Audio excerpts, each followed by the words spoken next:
Hey guys, Drew here. Back with another video, doing another Growlers review as usual, and in this game, guys, the Growlers take a big L against the Reading Royals. They lose 6-1.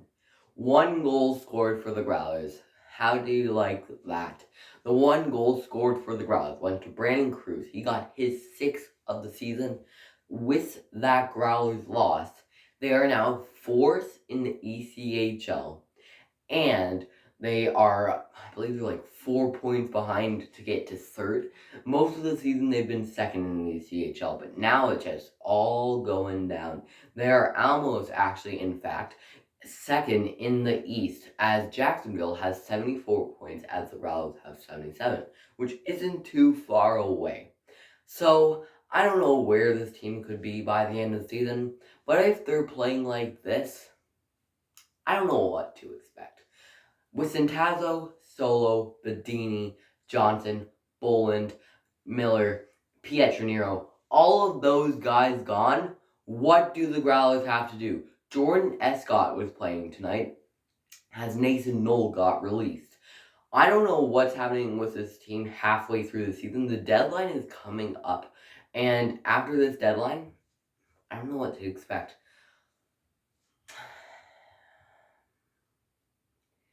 I've never seen the Growlers play like that ever since their first game they ever played. I don't know what happened. I don't know how it started before the game started. Reading is 3rd in the division.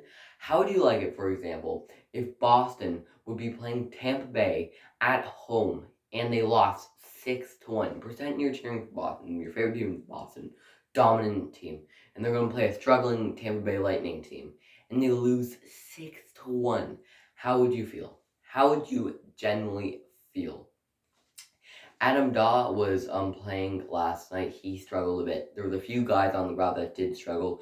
Gogolev seemed to struggle a little bit as he's back. That's pretty much the only bright thing that happened last night. Pavel Gogolev is back. He signed a 1-year contract with the Marlies, and he got sent down to the Growlers immediately. I wonder if he asked the Marlies if he could get sent down. Well, I don't know. Well, maybe the Marlies might have called him up, because it seems like everybody else is going up to the Marlies. Generally, Ryan McKay was in net. His game was okay. Calvin's probably gonna be in net tonight, though. But one thing that found me shocking was at the end of the second period, Reading was up 2-1, and they scored 4 goals in the third period. And those were all pretty close, to be honest with you. With the last goal, I was already asleep in my seat. I don't know what's going on this past, I'd say 2 weeks, 3 weeks. The Growlers have seemed to struggle a good bit, which isn't good at all. Because who knows if they could get swept in the first round, or even just generally lose in the first round. I don't know what to expect. Melindy's taking these dumb penalties like he always does. This is what's costing us the game. As Kubicek may be taking a penalty, Melindy may be taking a penalty, any other Growlers player taking a penalty. That might happen. The referees are trash as usual, and that cost a little bit of the game. As the one goal, the first goal scored by Reading, that was Gaucher. I believe it was Cruz. He got tripped from the net when the referee was already going down. See if Reading would score, as they did. There should have been a penalty there. There was a cheap shot at 23 seconds left into the game on Avila. I don't know how he was okay with that hit. It looked pretty dirty. And the referee only gave him a 2. I get there's 23 seconds left in the game, but you still can't call that a 2. That gotta be a 5 in a game right there. That was definitely a cheap shot. Won't be surprised if, I believe it was Millman, get suspended 1 game or maybe even 2 for that, because it was pretty bad.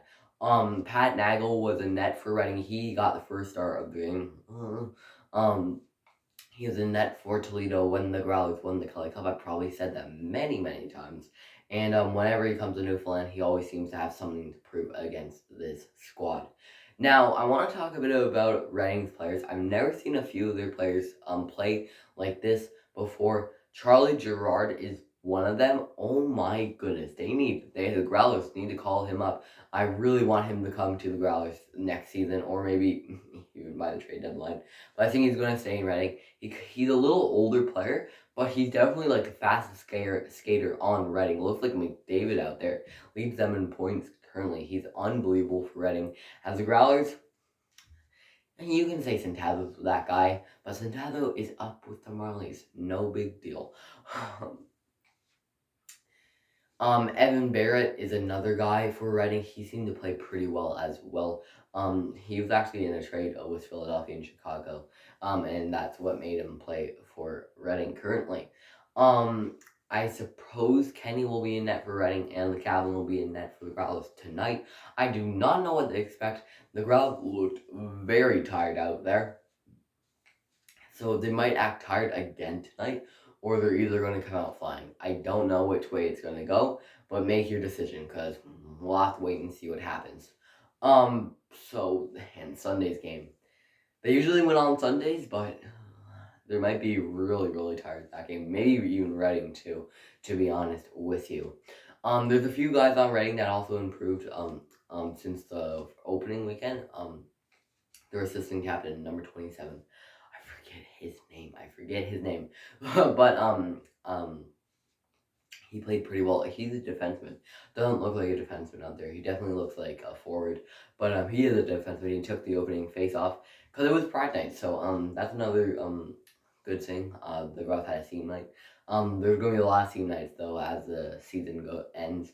I forget what's tonight. I know that Sunday night's Nevaeh's Lemonade Stand night. So that should be interesting. But that's how you do it. This is how this team's going to play for mostly the rest of the season. We'll have to wait and see what playoffs time comes, guys. That's going for the guys. Hope you enjoyed. If you do, you can like this video, you can subscribe if you really like it. You can follow me on TikTok, that's Guy. No faces that. Same thing for the Instagram account. Same thing for the Instagram account. You can follow me on Twitter. That's at Drew. You can follow me on Facebook, that's Guy. There's faces. That one, there's faces. This one.